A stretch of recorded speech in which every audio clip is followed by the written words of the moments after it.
Hello, in this video we'd like to show you how to adjust some of our JUUK aluminum watch bands.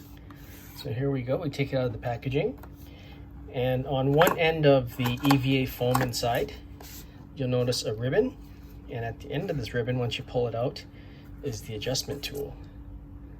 So we take that out, and on this tool you'll notice that it's numbered 1, 2, and 3 for the 3 different pins, and we just push the pins out from the bracelet in that sequence. So first pin number 1, and now you see that the pin is out slightly, and after that we go to pin number 2,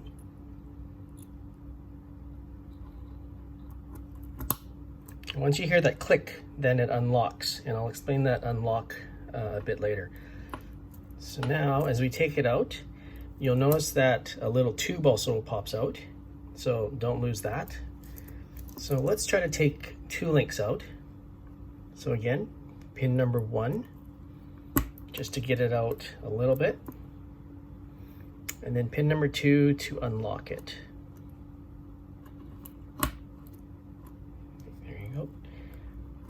And here's the tube in that one. The reason why these lock is because the tube, I don't know if you can see it in the video, and the pin are slightly crimped right in the middle. So once that inserts into the tube and once it's locked in place, then it's a very secure fit. So now that we've removed 2 links, let's get this back together. So we insert the tube back in.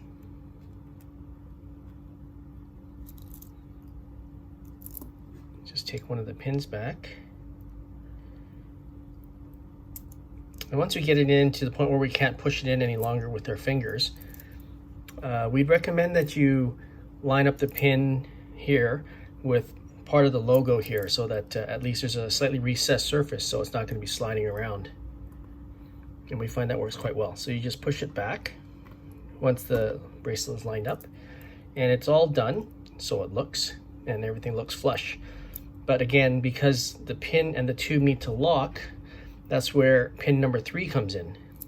And here, we just look for the pin on the bracelet. And we made all these bracelet pins concave, so you don't have to fish around with it too much.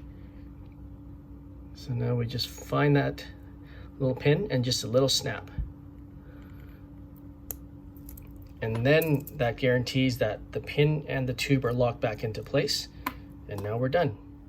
If you've got one of our Qrono models, the procedure is pretty much the same, but there are a few slight differences we'd like to point out. First of all, please use the tool that came with it. Most of the tools are designed for each band, so they're not always interchangeable, and in this one in particular, the lengths of these pins are different because of the way this band is constructed. And secondly, you'll notice on the Qrono, unlike the others, there are directional arrows, and those are the directions that we need to push the pins out in. Okay, so let's take out a few links. Again, we look at the directional arrows pointing up, so we push it up this way. We're at pin number 1 on the tool. Then we get to have it out a bit, and then back to pin number 2 to get it out all the way. And then click, and you should be able to pull it out. So you'll notice here the tube is actually very small. Yeah, it just popped out there, so don't lose that. Let's take out 3 links this time. Pin number 1, let's see where it is, pin number 2, and there we go, and the second tube. So now the tube goes back into the side with the arrow. It actually doesn't fit on this side, so you won't be able to confuse which hole it's supposed to go back in. The 2 hole diameters are different. So this goes back in. It's a little tougher because it's so small. Okay. And again, we just connect the links.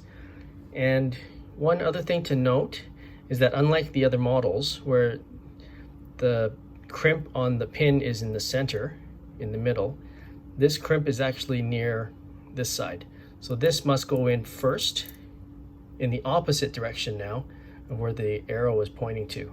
So make sure this crimped end goes in first,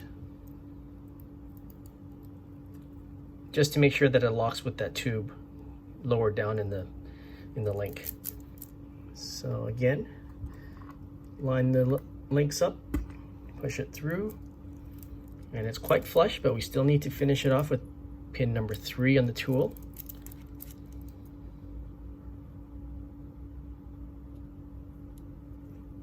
Once you hear that click, and we're done. Thanks for watching, and hope that helped.